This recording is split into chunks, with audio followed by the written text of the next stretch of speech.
Olá, você está no canal Fé em Audiobook, aqui é Dani Mendes e hoje iniciaremos uma série de leitura de cartas de John Newton.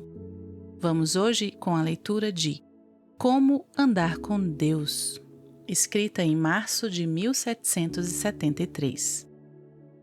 Prezado Senhor, se pudéssemos manter de maneira constante uma singela dependência do ensino e influência do benigno Espírito de Deus, sem colocarmos de lado o uso dos meios apropriados, isto tornaria fáceis e bem-sucedidos todos nossos deveres.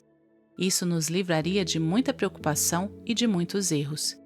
Acredito que o assunto que tenho em mente é de grande importância para mim mesmo e talvez não seja de todo desagradável a você. Como andar com Deus em todos os acontecimentos diários da vida, de forma que façamos tudo por amor a Ele e por meio da força dele. Quando somos justificados pela fé e aceitos no amado, tornamo-nos herdeiros da vida eterna. Mas enquanto não entrarmos no estado da glória eterna, não conheceremos o pleno valor de nossos privilégios. Para isso acontecer, a maioria dos que se convertem precisa aguardar certo tempo depois de se tornarem participantes da graça. Embora o Senhor os ame, odeia o pecado e lhes ensine a odiá-lo também, Ele faz com que permaneçam determinado tempo no mundo pecaminoso e a gemerem sob o fardo de uma natureza depravada. Ele poderia fazê-los tomar posse imediata do céu para o qual foram preparados, mas Ele não faz isso. Ele tem um serviço para eles aqui, uma honra que vale tudo o que eles possam sofrer e para a qual a eternidade não apresentará oportunidade, ou seja, serem instrumentos para promoverem os desígnios de Deus e para manifestarem sua graça no mundo.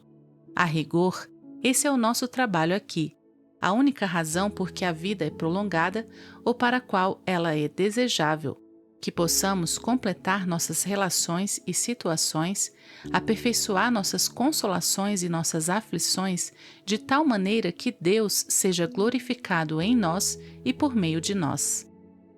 Assim como Ele é um Senhor generoso e um Pai bondoso, Ele tem prazer de conceder uma variedade de bênçãos temporais que suavizam o nosso trabalho e, vindas de Sua mão, são muito valiosas. Mas, de forma alguma devemos viver em função delas mesmas, visto que não satisfazem em nossos desejos, nem nos preservam da tribulação, nem nos sustentam das aflições.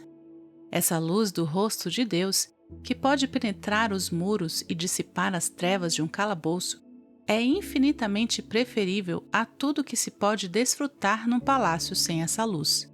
O verdadeiro propósito da vida é viver não para nós mesmos, mas para aquele que morreu por nós, e à medida que nos devotamos a seu serviço aqui na terra, regozijarmo-nos com a esperança de sermos felizes com ele para sempre no céu.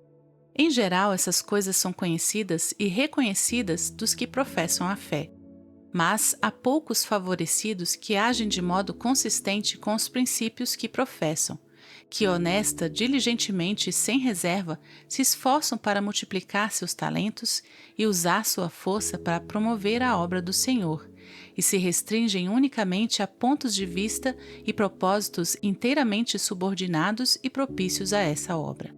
Sim, eu creio que os melhores servos do Senhor veem razão suficiente para confessar que não são apenas inúteis em comparação com o que gostariam de ser, mas, em muitos casos, também infiéis.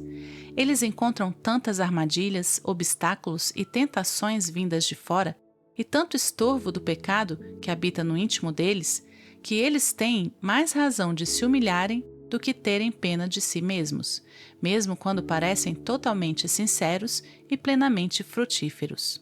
Contudo, não tenho nenhuma confirmação bíblica de que servimos ao Senhor se não vemos em nós um habitual desejo e esforço de servi-lo inteiramente. Ele é gracioso para com nossas imperfeições e fraquezas, contudo, Ele requer todo o coração, e não se deixará servir pela metade, nem aceitará aquilo que foi feito com o coração dividido.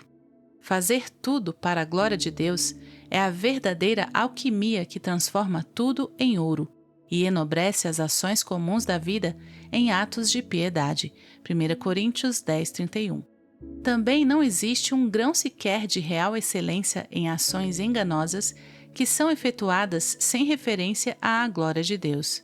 Isso é algo que o mundo não consegue entender, mas é algo bastante razoável àqueles que extraem da Escritura seus conceitos sobre Deus e que têm sentido a necessidade dos benefícios da redenção e os têm encontrado. Somos devedores a Deus de várias maneiras. O Senhor tem direito sobre nós por criação, por redenção, por conquista, quando Ele nos livrou do poder de Satanás e tomou posse de nosso coração por meio de Sua graça, e por último, por nossa própria rendição voluntária no dia em que Ele nos capacitou a centrar nele nossa escolha, como nosso Senhor e nossa porção. Aí, então, sentimos a força de nossas obrigações. Vimos a beleza e a honra de seu serviço e que nada era digno de competir com ele, por menor que fosse o grau. Isso sempre é verdade, embora nossa percepção do fato nem sempre seja igualmente intensa. Mas, onde isso foi alguma vez conhecido de fato, não será mais esquecido de todo, ou deixará de ser o princípio governante da vida. E o Senhor prometeu reavivar a impressão naqueles que esperam nele, e assim renovar-lhes a força, pois, na proporção em que sentimos as ligações que nos prendem a Ele, nos apegaremos a seu serviço como sendo perfeita liberdade. Além disso, quando os olhos são simples assim, o corpo todo ficará iluminado. O princípio de agir simplesmente para Deus, no geral, tornará claro o caminho do dever. Resolverá 1000 questões que, de outra forma, seriam dúbias. Conduzirá aos meios mais apropriados e óbvios e removerá a dolorosa ansiedade sobre os acontecimentos que de nenhuma outra maneira podem ser evitados. O amor a Deus é o melhor juiz, especialmente porque nos conduz a um zelo cuidadoso para com seus preceitos, uma confiança em suas promessas e uma submissão à sua vontade. A maioria de nossas dificuldades provém de uma conexão imprópria, embora talvez não percebida, com o eu. Pode ser que tenhamos algum plano próprio muito ligado à nossa maneira de pensar o que é servir ao Senhor, ou damos ênfase à nossa própria maneira de lidar com as coisas, que, embora tenhamos dúvidas se darão certo, não conseguimos deixar de agir dessa forma. Com respeito a essas coisas, o Senhor permite que seus servos ocasionalmente sintam suas próprias deficiências, mas, se são sinceramente devotados a Ele, Ele lhes ensinará a tirar proveito delas e os trará aos poucos a uma dependência simples, bem como a uma intenção correta. Então, todas as coisas são fáceis.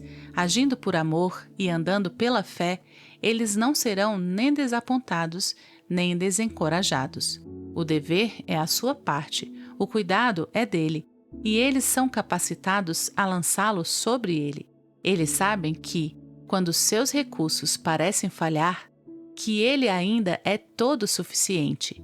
Eles sabem que, estando engajados na causa dele, não é possível que fracassem, e que, embora em algumas coisas possam parecer não terem sucesso, estão seguros de serem aceitos e que ele avaliará os seus serviços não pelos seus reais efeitos, mas de acordo com o gracioso princípio e desejo que ele colocou no coração deles.